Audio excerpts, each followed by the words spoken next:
Finally Bharat থেকে আরো একটা ভাইরাস দূর হলো না। সিরিয়াসলি এই কদিন ধরে সোশ্যাল মিডিয়ায় যা ঝড় তুলেছিল তা তো তোমরা দেখেছোই। Hey guys, welcome to tech Bangla.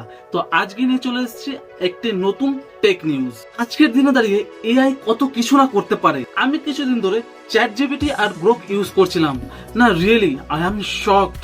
মানে যে জিনিসটা তৈরি করতে আর্টিস্টদের 1 থেকে 1.5 বছর সময় লাগতো, ও এখন একটা নিমেষেই জাস্ট কয়েক মিনিট থেকে কয়েক সেকেন্ডের মধ্যে কমপ্লিট করে দিচ্ছে। আর যারা ভাবছো ইউটিউবে ভিডিও বানাবে, সে কোনো অ্যাডভেঞ্চার ভিডিও হোক বা কোনো স্ট্যান্ড আপ কমেডি হোক, কিন্তু তোমাদের সমস্যা একটাই, স্ক্রিপ্ট কোথায়?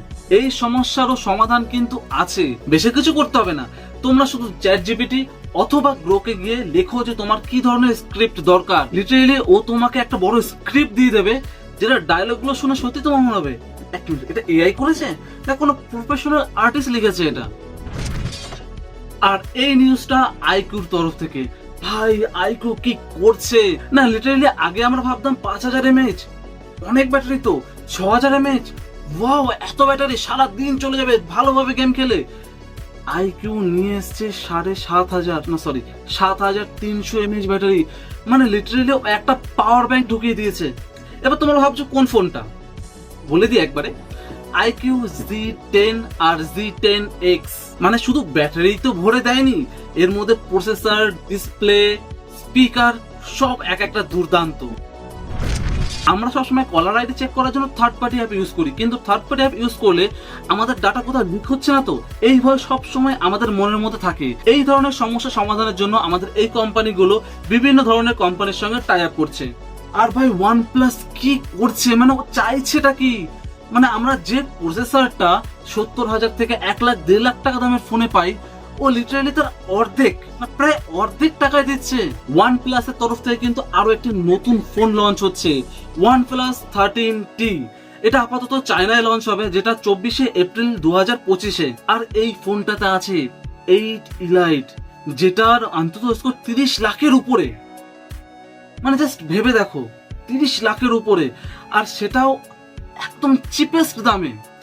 আর এখানে শুধু প্রসেসরটা ভালো দিয়েছে এমনটা নয়, কিন্তু এখানে ডিসপ্লেও দিয়েছে দুর্দান্ত LTPO 120Hz HDR10+ super AMOLED display.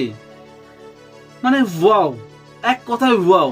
আর যদি স্পিকারের কথা বলি, ডুয়েল স্টুডিও স্পিকার তো আছেই, আর ক্যামেরা আছে 50+50, এবং দুটোতেই OIS আছে। আর যদি ফ্রন্ট ক্যামেরার কথা বলি, তাহলে সেখানে আছে 32 মেগাপিক্সেল ক্যামেরা, মানে ক্যামেরাও দুর্দান্ত। আর শোনা যাচ্ছে ব্যাটারি এটাতে 6000 mAh থাকতে চলেছে। আর যদি র্যাম আর স্টোরেজের কথা বলি, শোনা যাচ্ছে up to 16 GB RAM and 256 GB internal storage থাকতে চলেছে। আর এটা 3টে কালারে আসতে চলেছে। আর যদি এটার দামের কথা বলি, আপাতত ওয়েবসাইট অনুযায়ী এটার দাম হতে পারে 50 থেকে 56 হাজারের মধ্যে। আর যদি সেটাও হয়, এটা ভ্যালু ফর মানি হবে আমার দিক থেকে মনে হয়, কারণ এর ডিসপ্লে, ব্যাটারি, প্রসেসর, মানে সব দিক থেকে এটা চুম্বেশ্বরী। পরবর্তী নিউজ চলে আসছে স্যামসাং এর তরফ থেকে, স্যামসাং S26 Ultra। এই ফোনটার ব্যাপারে তেমন কিছু বলবো না, কারণ এই একটা লেজেন্ড। তবুও অল্প কিছু বলে রাখি, এটার মেন ক্যামেরা তো 200 মেগাপিক্সেলই থাকছে, কিন্তু বাকি যেসব সেকেন্ডারি ক্যামেরা লেন্স ছিল, যেমন টেলিফোটো লেন্স, ম্যাক্রো, এগুলো চেঞ্জ করবে, কিন্তু কতটা চেঞ্জ করবে তারা এখনো অ্যানাউন্স করেনি। আর একটা বড় খবর, তোমরা তো জানোই স্যামসাং বেশ কিছুদিন ধরে একটি নতুন ব্যাটারি নিয়ে রিসার্চ করছিল, আর এটা হতে পারে যে স্যামসাং তার S26 সিরিজে এই ব্যাটারিটি ইউজ করবে। আর যদি এই ব্যাটারি ইউজ করে, তাহলে এটাও শোনা যাচ্ছে যে তার ব্যাটারি mAh বাড়ানো হবে আপ টু 6000 অব্দি।